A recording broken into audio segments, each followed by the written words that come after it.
میرا نام ڈاکٹر احمد مرتضیٰ ہے. میں آئرلینڈ میں ہوتا ہوں.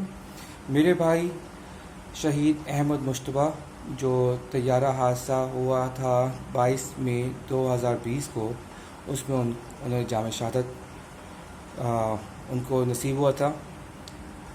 جس وقت یہ حادثہ ہوا ہے اس وقت میں ہاسپٹل میں تھا. اس وقت پاکستان کے 3 بج رہے تھے اور آئرلینڈ میں اس وقت 11 بج رہے تھے. اور اس حادثے کے متعلق سب سے پہلے جو خبر ملی ہے میری فیملی کو، وہ مجھے ملی تھی، اور اس کے متعلق میرے گھر والوں میں سے کوئی بھی کسی کو علم نہیں تھا. میں اس وقت 11 بجے راؤنڈ فنش کر کے آ کے اپنے ہاسپٹل میں اپنے کمرے میں بیٹھا ہوں، تو اچانک میں نے یوٹیوب پہ دیکھا کہ پاکستانی چینل پہ کہ PIA کا طیارہ لاہور سے کراچی کریش. یہ چیزیں، یہ ورڈز میرے ذہن میں نقش ہوئے.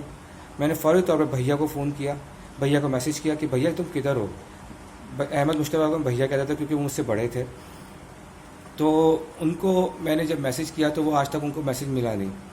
پھر میں نے پاپا کو فون کیا کہ پاپا بھیا کہاں ہیں اور آپ کے بھیا سے کب بات ہوئی ہے اور بھیا نے لاہور سے کب آنا ہے. تو پاپا نے کہا میری ابھی تو بات ہوئی ہے 1 بجے، ابھی وہ ایئرپورٹ پہ تھا جب میری آخری بات ہوئی ہے. تو میں نے کہا کیا وہ آج آ رہے ہیں، کیونکہ مجھے اس وقت تک یہ نہیں پتا تھا کہ بھیا نے فرائیڈے کو آنا ہے. مجھے یہ تو پتا تھا کہ بھیا لاہور میں ہے، لیکن واپسی کا مجھے کچھ نہیں پتا تھا. تو میرے لیے بڑا شاکنگ نیوز تھی. تو پاپا سے جب میں نے پوچھا تو پاپا نے کہا تو وہ تو ابھی تو بات ہوئی ہے. میں نے کہا اللہ رحم کرے، اللہ رحم کرے. پاپا نے پوچھا کیا ہوا، میں نے کہا پاپا جہاز کریش ہو گیا. اور اس وقت پاپا گھر میں اکیلے تھے، اس وقت ان کے ساتھ کوئی بھی نہیں تھا. اور اس کے دوران جو دہاڑے مار کے وہ روئے ہیں، ان کے آنسو صاف کرنے والا اس لمحے کوئی نہیں تھا. نہ میں تھا، نہ میرا جوڑا بھائی مصطفیٰ. اور مصطفیٰ کیونکہ میں نے ویڈیو کال وائس کانفرنس کی تھی، میری جو بہن UK میں ہوتی ہے ان کو بھی اس میں شامل کیا ہوا تھا. میں نے اپنے جوڑوا بھائی جو مالدیو میں ہوتے ہیں ان کو بھی شامل کیا ہوا تھا. اور وہ سب کے سب بہت شدید صدمے سے دوچار ہوئے ہم سب. پھر بھابھی کو میں نے فون کیا، وہ بھابھی راستے میں تھی. ان سے میں نے کہا فوری طور پہ گھر جائیے. اور میری جو بہن کراچی میں ہوتی ہے ان کو میں نے کہا، لیکن جب وہ پہنچے ان کو یہ افسوسناک خبر کا اس وقت علم ہوا. یہ جو حادثہ ہوا تھا 22 تاریخ کو ہوا. اس دوران میرے لیے پہنچنا شروع میں اس لیے دشوار ہوا کیونکہ میں ڈول نیشنل ہوں، اور میری جو آئرش پاسپورٹ ہے وہ UK ہوم آفس میں تھا. تو میرے لیے ٹریول کرنا مشکل تھا پاکستانی پاسپورٹ پہ آئرلینڈ سے لندن کے لیے، کیونکہ تمام فلائٹیں ڈائریکٹ فلائٹ پاکستان کے لیے PIA کی تھی. اب اس دوران یہ ہوا کہ آئرش گورنمنٹ نے جب میں نے ان سے کانٹیکٹ کیا، میں نے سب سے پہلے آئرش پولیٹیشین جو میرے لوکل علاقے کا تھا اس سے میں نے بات کی، اس کو میں نے بتایا. اس نے فوری طور پہ میری مدد کی اور مجھے سیٹرڈے کو ودن 48 آورس انہوں نے ٹیمپرری ٹریول ڈاکومنٹ ایشو کیا. اب یہاں جو مسئلے مسائل شروع ہوتے ہیں کہ اب جو پاکستان میں ہمیں پرابلم ہوئی وہ یہ ہوئی کہ پاکستان کے اندر ہم نے، میرے والد یہاں پہ اکیلے، انہوں نے پہلے دن جا کے کراچی یونیورسٹی میں سیمپل دیا اور ہم نے خاموشی سے بیٹھ کے انتظار کیا کہ اس کا رزلٹ جو بھی آتا ہے. تقریباً 2 ہفتے گزرنے کے بعد 3-4 دن پہلے یہ ہوا کہ مجھے موصول ہوئی انفارمیشن فون کال، جو ایک ٹیم لاہور سے گئی تھی ان کے ہیڈ نے مجھے فون کیا اور کہا کہ آپ کے والد کا DNA میچ ہی نہیں کر رہا کسی باڈی سے، رات کو 1 بجے پاکستانی ٹائم کے حساب سے.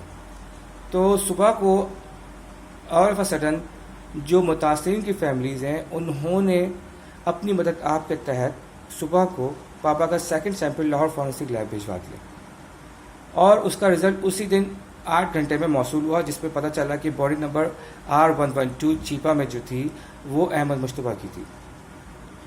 اب جب ہم نے جا کے وہاں پتہ کیا کہ باڈی R112 ہے کدھر، تو پتہ چلا کہ وہ 28 سے 30 مئی کو باڈی دے دی گئی ہے عبدالقیوم کے لوائقین کو، جو کہ PIA کے اسٹیورڈ تھے، اور انہوں نے اس کی تدفین لاہور میں کر دی ہے. جب ہمیں اس چیز کا پتہ چلا تو میں نے فوری طور پہ PIA والوں سے رابطہ کیا، PIA والوں سے پوچھا کہ یہ سین ہے. تو انہوں نے بجائے، اس دوران جو ڈاکٹر عمران ڈینٹسٹ ہیں ان سے میرا رابطہ ہوا، بڑے اچھے طریقے سے انہوں نے بھابھی سے بھی بات کی، سب کچھ کیا، لیکن ان کو میں یہ کہتا رہا کہ بھائی پلیز عبد القیوم کی فیملی کا لاہور میں ڈی این اے ٹیسٹ کروایا جائے تاکہ اس چیز کی کلیئرٹی ہو، بجائے اس چیز کے کہ وہ اس چیز کو فوکس کرتے مجھے اس چیز کی تسلی دیتے رہے کہ آپ پورا ریلائی کیجئے کراچی یونیورسٹی کے رزلٹ پہ۔ اچھا، اس دوران اگلے دن اس کا یہ نتیجہ نکلا اس بحث کا کہ انہوں نے پاپا کا تیسرا سیمپل لے کے پروسیس میں کیا، اور اسی دوران پھر یہ تھا کہ 4 تاریخ کو پی آئی اے والوں نے بڑا ساتھ دیا۔ پی آئی اے والوں نے ہمارے لیے اسپیشل فلائٹ ارینج کی ہیتھرو سے اسلام آباد، جس میں صرف میں اور میری بہن موجود تھے، اس پوری فلائٹ میں اور کوئی نہیں تھا۔ ہم لوگ یہاں آئے اور یہاں سے اسلام آباد سے 1:30 بجے دوسری اگلی فلائٹ لے کے ہم کراچی پہنچے۔ اب اس وقت تک پاپا کا سیمپل کو گئے ہوئے 1 دن گزر چکا تھا، آج تقریباً 3 دن گزر چکے ہیں، اور ابھی تک جو ہے ہمیں اس کا رزلٹ نہیں ملا۔ اس دوران ہم نے سوشل میڈیا پہ متعدد بار کوشش کی کہ بھائی پریشر بلڈ اپ کیا جائے، لوگ ہمارا ساتھ دیں۔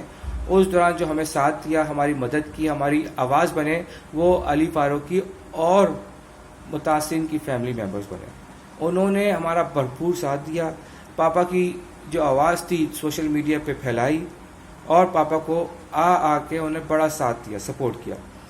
میں پہلے دن سے ان سے جب سے یہ رپورٹ ملی تھی لاہور فورینسک کی، میری کوشش تھی کہ بھائی کسی طرح عبد القیوم کی فیملی کا بھی sample D N A sample Lahore lab میں بھیجا جائے، اور اس کے لیے کوئی بھی میری مدد کرنے کو یا ہماری فیملی کی مدد کرنے کے لیے کوئی تیار نہیں تھا۔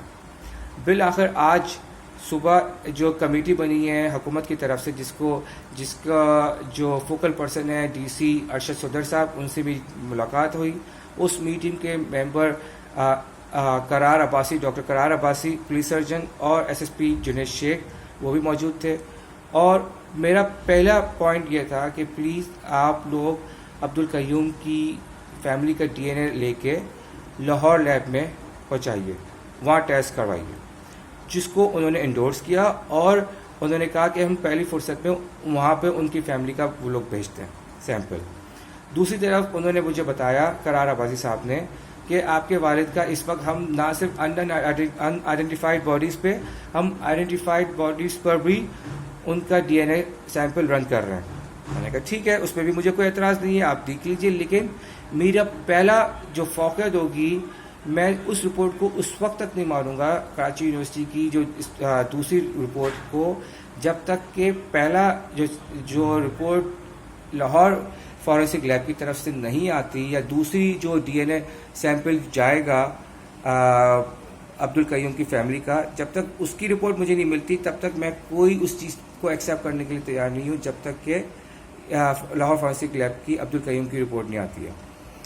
اب جو ہے اس چیز کو مجھے اس بات کی خوشی ہوئی کہ قرار جو ڈی سی صاحب ہیں، انہوں نے بہت سپورٹ کیا، بہت امن تعاون کو یقین دلایا، اور اس چیز کو انہوں نے فوری طور پہ پی آئی اے کے جو آفیشلز تھے ان سے بات کی، اور ان کو کنوے کیا یہ میسج کہ آپ پلیز پی آئی اے کی فیملی کا سیمپل بھجوائیے، کیونکہ پی آئی جو اہلیہ ہیں عبد القیوم کی، انہوں نے پہلے تو یہ کہا، وہ اس چیز سے معذرت کا اظہار کیا، اور یہ کہا کہ جو رپورٹ ہے کراچی یونیورسٹی کے ڈی این اے کی، وہ پی آئی اے والوں کے پاس ہے، اور وہ ہم سے کوئی شیئر کرنے کو تیار نہیں تھا۔ ہمیں بڑی دشواری ہوئی ان کو کنونس کرنے کے لیے، پلیز اس بات کے لیے راضی کرنے کے لیے کہ آپ سیکنڈ سیمپل دیجیے، لیکن آج کی میٹنگ کے بعد یہ ہوا کہ ان کی بیوہ سے جب میری بھابھی کی بات ہوئی تو انہوں نے اس بات کا بتایا کہ ہم لوگ تیار ہیں، اور ہم میرا دیور وہ جا چکے ہیں سیمپل دینے کے لیے لاہور لیب۔ لیکن رات کے 9 بجے تک میں نے جب معلوم کیا ہے وہاں سے، تو مجھے جو انفارمیشن ملی ہے کہ ابھی تک ان کو کوئی ڈی این اے سیمپل عبد القیوم کی فیملی کا موصول نہیں ہوا ہے۔ تو میری ابھی بھی تشویش برقرار ہے۔ میں اس بات کو اپریشیٹ ضرور کرتا ہوں کہ جو ارشد صدر صاحب ہیں انہوں نے ہیلپ کی ہے، لیکن میں یہاں پہ یہی چاہوں گا کہ فوری جتنی جلدی ہو سکے ڈی این اے سیمپل ان کی فیملی کا لاہور لیب میں ملے، تاکہ اس چیز کو منطقی انجام تک پہنچایا جائے۔ اور اس کے بعد اگلا مرحلہ، کیونکہ میرے بھائی کو لاہور میں دفن کر دیا گیا ہے ان کی فیملی کی طرف سے، یہ سوچ کے کہ وہ عبد القیوم ہیں، جبکہ وہ اصل میں میرے بھائی ہیں۔ میں ان کو اگر ان کی جو سیکنڈ سیمپل ان کی فیملی کا، اگر اس کی رپورٹ کچھ اور آتی ہے اور ایک بات کی تصدیق ہوتی ہے کہ میرے بھائی ہی ہیں اس قبر میں لاہور کے اندر، تو میں ان کو وہاں سے کراچی موو نہیں کروں گا. صرف یہ چاہوں گا کہ میرے بھائی کا نام اس قبر پہ موجود ہو. آپ لوگوں سے میری التجا ہے کہ پلیز ہمارا ساتھ دیجیے کہ عبدالقیوم کی فیملی اس چیز کو فوری طور پہ پروسیس کرے اور وہ پروسیس کر کے وہ اپنا ڈی این اے سیمپل وہاں پہ لاہور لیب پہ دے تاکہ یہ چیز جلد سے جلد سالو ہو. شکریہ.